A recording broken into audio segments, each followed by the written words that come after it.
Hey everybody, welcome to We Are an Open Book, our weekly craft room series with April and Shannon, where we sit and chat about everything. Today, everything and anything. Everything and anything.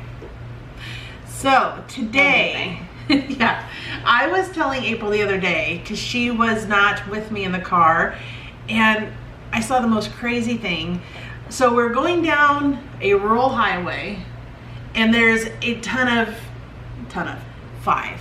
I mean, again, it was a rural highway. Like 5 people. Bumper to bumper. Traffic, it was Miles. brutal. Yeah, so people tend to get impatient. Thank you that I was clear back here. There's like 4 here, I was here. And so I could just see it all happen. So someone pulls out to pass, and someone distracted driving or an idiot, I'm not sure, also came out, ran this car into the ditch. I'm sitting back here going, this isn't good, this isn't good. Like, it was not good. This car went down in the ditch, over traffic, missed all 4 cars. And then like back in the other ditch, back across the road, flipped around, and was facing the opposite way. So I then am approaching thinking I will stop, see if this person's okay. I know, should be, rattled, yes, but should be physically okay. And this person just right back in traffic. I was like, I would have needed a hot minute just to collect myself, cry, say a prayer of gratitude, call Travis, tell him how close he was to losing me. I mean, there would have been a lot of things happening before I could have got back on the road, and they just got right on that horse. As we've discussed before, Shannon would have needed a hot minute. I would have needed Xanax and a stiff Maybe a change of clothes. Potentially. Yeah. And a new driver's seat. I don't know. We have talked in the past, too, about how nervous of passengers we are. We're much more nervous passengers than drivers. True, but I think we're much more nervous passengers when our husbands are driving. That's true. And children. And children, but it started with the I think spouses. it's a control issue too. True. Now I should ask, was the vehicle that went back and forth across the highway and spun around in the ditch and then got back up on the road and went its merry way, was it a nondescript silver Elantra? Was it my husband?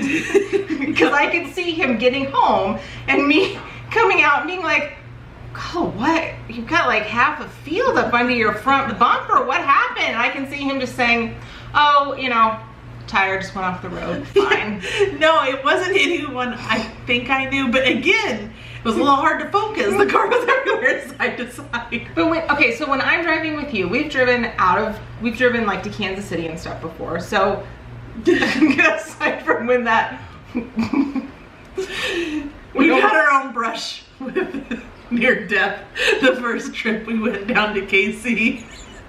And April, as you can tell her demeanor when she gets alarmed, I didn't know it at the time, but as more stories are shared, she's like, Shannon.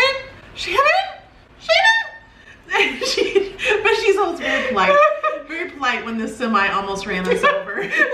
But it was a weird merge. It was a weird merge. I just remember looking back and seeing the semi. I'm like, Shannon. There was alarm. So when you drive, yes, I watch traffic ahead of me. Yes. Like several cars ahead of me. So you're driving along, 70, 75, 80, whatever, 90, not gonna judge. And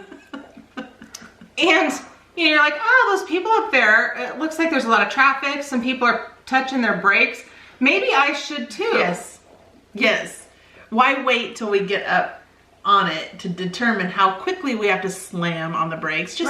Just all of you just slow down at the same pace. Just a nice chain reaction of slowing down and braking instead of crashing. Right. But no, so if it's my husband driving, if it's Brad driving, he'll be, and I don't know if it's just an intrinsic thing in his head where he's gauging like distance and speed and everything else, and all I'm seeing is my life flashing before my eyes. But he's like, it's fine. It's fine. It's fine.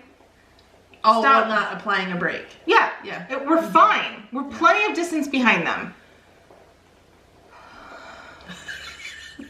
Now with my kids, I'll just fake brake. They hear my foot just like. I was behind Joshua driving once. I don't know why. I think I was clearly following him somewhere. He knew that I was following him. But I was behind him, and I am so nervous at one point because he does the same thing. He tends to drift to or he gravitates towards the curb side or the ditch side or whatever side of the road versus, and some people, like, you try and keep it right in the center. I try and keep it right in the center. I don't want to head on. No. I don't want to go over the ditch. yellow line. I don't want to go in the ditch. But he, like my husband, has a tendency to gravitate farther over. Yeah. And the whole time that we're driving, it's just flashing through my head. Yeah. Like, his tire's going to go off. He's never dealt with this before. I should just start flashing my lights and pull him over, and he can just park his car and we'll just drive together. And your brights, right? Yes, my brights. No, my interior light. I'm like, no, I was thinking you have like your pull over your own son. That would get his attention. I don't know what would be more alarming, the lights or that you knew your mom was once behind you. What's happening? I don't know. He did know I was behind him. But he's like, is everything, when we finally got to wherever we were going, is everything okay? I saw you were flashing your lights. I thought maybe something was wrong. I said, I'm just not used to you driving yet, is what I said. Just not used to you driving alone yet. I can think from Joshua's perspective, how that would be like, so you're not used to it, so you just kept flashing your lights. Well, we came back from Kansas City. This was a few years ago, a family trip, and we had a van, I don't know, third row seating somehow, because we had my in-laws, my family, we're all coming back from Great Wolf Lodge. And Travis kept going off the side and hitting the rumble bars. Okay, well, that sound does exactly what it's supposed to. It is supposed to alert you, panic me. I'm alerted and panicked. And this happened several times. I'm like, are you falling asleep? Are you falling asleep? I was panicked. Well, then finally his mom goes, Travis, if you hit those rumble bars one more time, I'm driving the rest of the way home. And I sat back there and I'm like, sweet. Like, it didn't just come from me. So then he's like, I don't know what your deal was. I just happened to drift over there. It's not a big deal. We have a shoulder for a reason. It's not meant to drive on. So I made him go get his eyes checked. I'm like, then there's something seriously wrong with your peripheral vision. I'm convinced of it. So he went like a good husband, had it checked out. Do you remember last year when you and I, it was just the two of us. We were driving to Seward for some reason. Okay. We were on Interstate 80 and somebody, I don't know what this person's problem was. There was a doorbuster sale he needed to get to. He was late for work. Everyone's in a hurry. But we went under this succession of bridges. And so we went under the first one, and then we were about to go under the second one, and I could hear this noise and I couldn't place it. Yep, I do remember this. And you screamed. Like, there was nothing intelligible. It was just like, ah! What?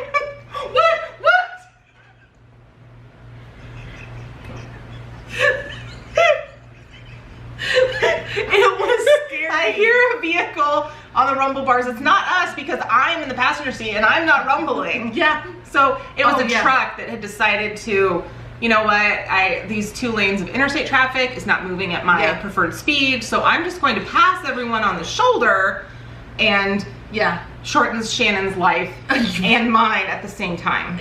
My daughter and I were at a store, and it torrential downpour, and I mean localized flooding, that's what I'd call it. I think they call it puddles.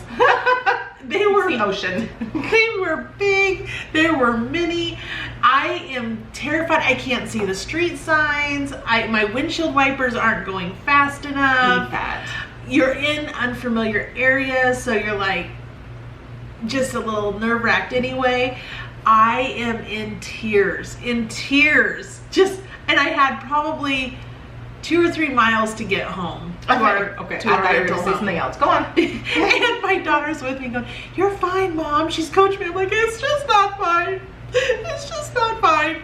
And about that time, her phone rings. It's my husband. "How's your mother doing?" I saw it was raining.